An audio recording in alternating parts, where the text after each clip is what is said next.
Olá, amigos, sejam bem-vindos. Aqui é o professor Fernando Lopes. Na aula de hoje, nós vamos estender agora a nossa linguagem de programação baseada em pilhas, que no momento apenas realiza operações básicas de uma calculadora, como somar, subtrair, multiplicar e dividir. Mas toda linguagem de programação, inclusive uma baseada em pilha, como a que estamos montando, ela precisa ser capaz de tratar com a lógica condicional. E basicamente os opcodes que trabalham com essa lógica são opcodes relativos à comparação entre valores, operadores lógicos, basicamente, e também algo chamado jump.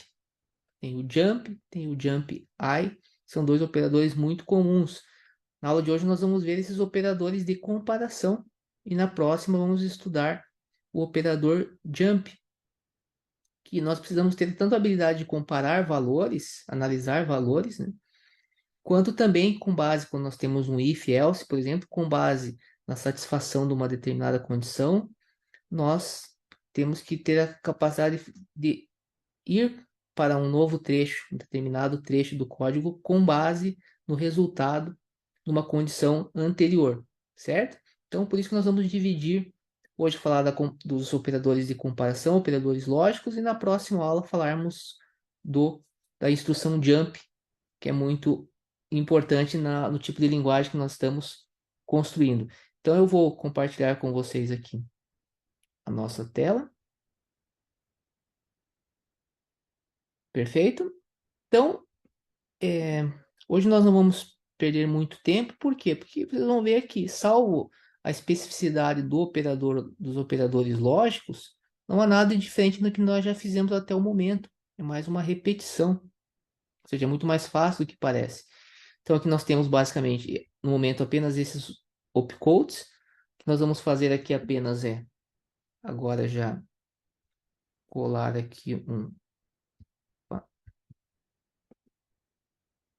novos opcodes, que é o que vai verificar, esse aqui vai verificar se um valor é menor que o outro, este vai verificar se um valor é maior que o outro, esse se o valor são iguais, e esses dois aqui são aqueles operadores lógicos, que é o AND e o OR, que nós aprendemos logo nas primeiras aulas sobre programação, a lógica básica. Qualquer dúvida, pega qualquer livro de programação aí, vai ter aqui informações sobre essas instruções, certo?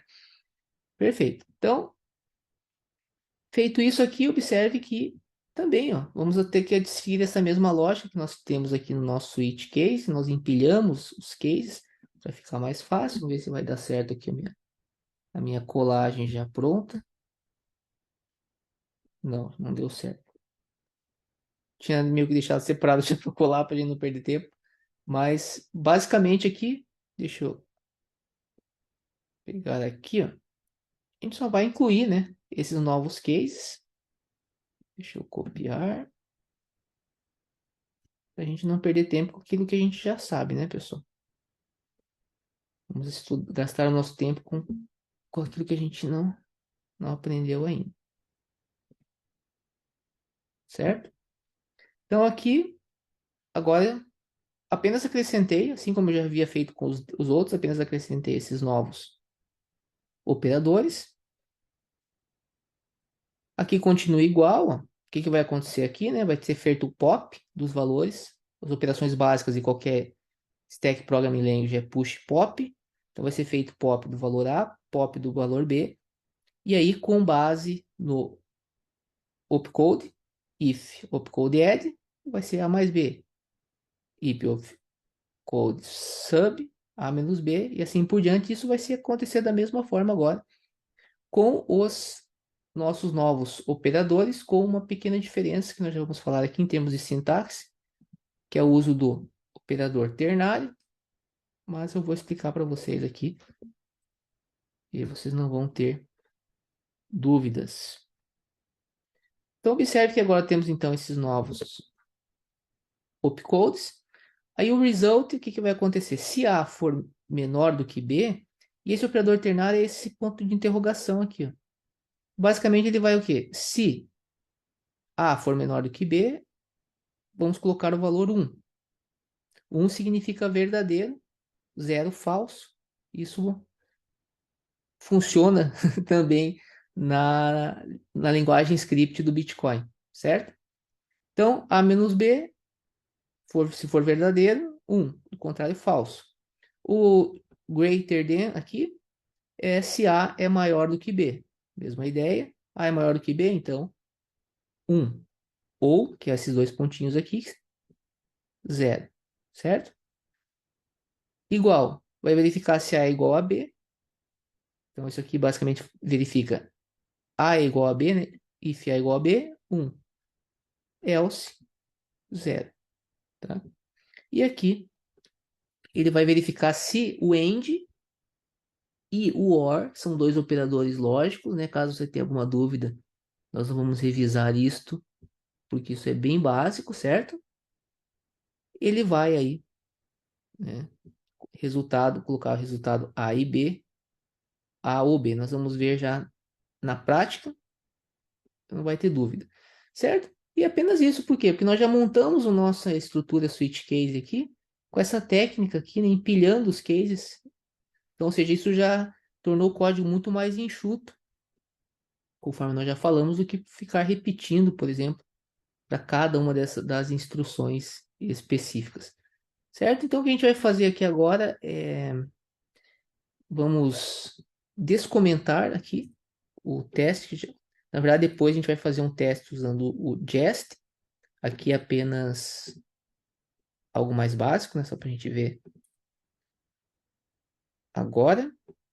Nós vamos ter uma aula específica só para testar, né, a linguagem. Assim que nós terminarmos. Certo?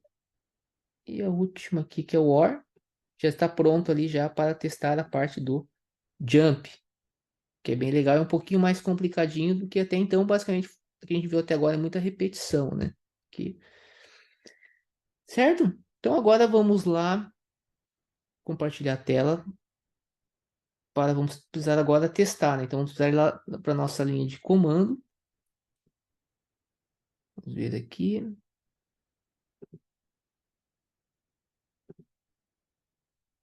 Ok? Está aqui.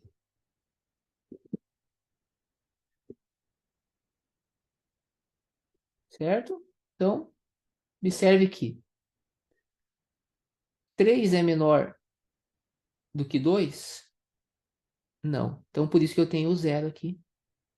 Certo? Porque 3 não é menor do que 2, ou seja, é falso. 3 é maior do que 2? Sim. Então, eu tenho 1. 2 é igual a 2? Sim. 0 e 1?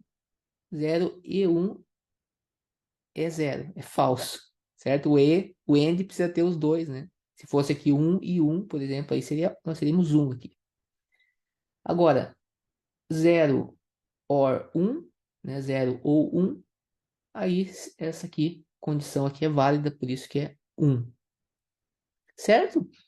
Então veja que não é tão complicado conforme muitas pessoas pensam, porque se você entender bem essa lógica, dessa construção de uma Static Programming Language numa linguagem básica como JavaScript, você vai chegar, quando tiver que analisar a implementação real, tanto do Bitcoin quanto do Unity, você vai chegar ali com outros olhos do que aquele cara que chega ali sem saber nada, sem nunca ter visto, nunca ter construído, fica aquilo parece grego, salvo, claro, né, se você já for um cientista da computação. Mas nós sabemos que nem todas as pessoas que se interessam e que querem aprender a linguagem, querem ter um conhecimento aprofundado do Bitcoin, eles são cientistas da computação, passaram sua vida dedicando. Isso não é obstáculo para que elas possam ter uma visão aprofundada e um pouco mais além, né, do que simplesmente ter acesso a alguns conceitos, né? É possível, hoje nós temos muito recurso, a educação precisa evoluir também, principalmente a educação voltada à programação. Esse é o nosso objetivo aqui. Eu espero que vocês tenham gostado dessa aula e na próxima aula nós vamos falar então da instrução jump, certo? Grande abraço então e nos vemos na próxima aula.